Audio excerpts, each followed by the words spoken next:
तो मैं राकेश रंजन सिन्हा एक और नई कहानी लेके आया हूँ आज। और आशा करता हूँ कि आप लोग को अच्छा लगे, और अच्छा लगे तो लाइक करें, सब्सक्राइब करें और शेयर करें। धन्यवाद।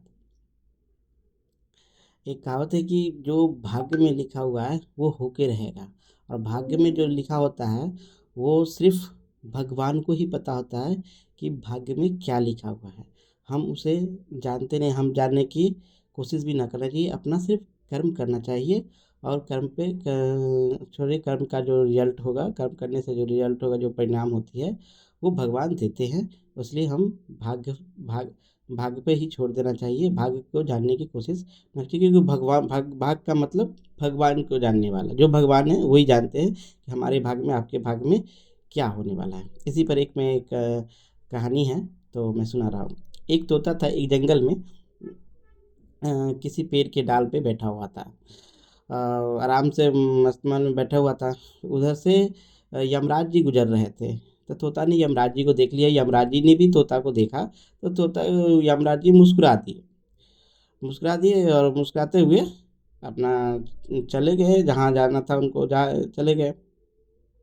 ये बस देखकर तोता बड़ा असमंज में पड़ गया कि आज मेरे साथ होने वाला क्या है, मुझे पता नहीं। या मेरी कुछ घटना होने वाली है, या मेरी मृत्यु आने वाली है, या क्या होने वाली है। तो वो चिंता में पड़ गया। वो अपनी चिंता को दूर करने के लिए अपने सबसे प्यारे मित्र गरुड़ जी के पास गया, और गरुड़ जी से बोला कि भाई मैं आज आपके पास आया हूँ। तो बोला कि ठीक है, कि सुनाइए कि किस लिए आए हैं। बोला कि नहीं, आज मैं अपने डाल पे बैठा हुआ था, तो उधर से यमराज जी को देखा। तो यमराज जी मुझे देखकर मुस्कुरा रहे थे। तो तो बोले कि ठीक है, वैसे भी नहीं, यमराज जी तो तभी मुस्कुराते हैं जब ये किसी को ले जाने के लिए आते हैं, चाहे किसी की दिन पुर जाती है, किसी की मृत्यु होने वाली रहती है, तब मुस्कुराते हैं। तो आप मेरी समस्या का दूर करें, कि अगर हो सकता है तो आप भगवान विष्णु की वाहन हैं, और तो हो सकता है आप भगवान से बात करें मेरे लिए, और कुछ हो तो मेरी इसको दूर करवा दें।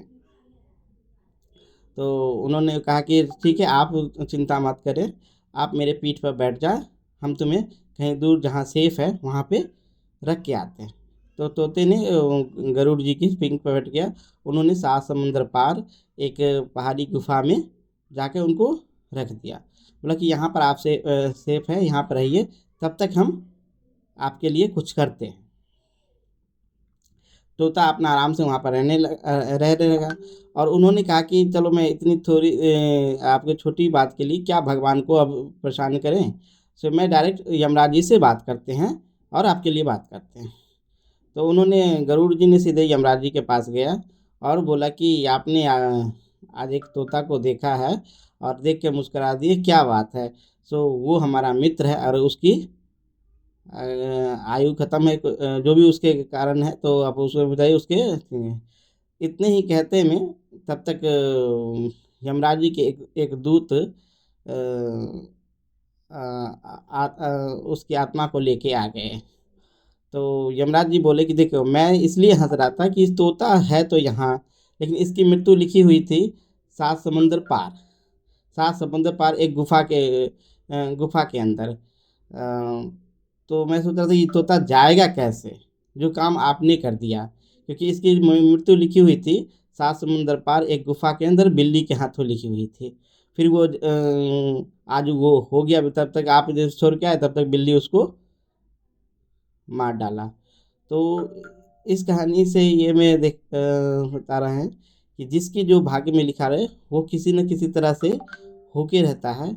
आप अपना भाग्य की चिंता मत करें, और आप अपना कर्म करें, और कर्म से जो होंगे वो भगवान स्वयं देंगे आपको। तो आप इस पर प्रसन्न रहिए। जय श्री राम।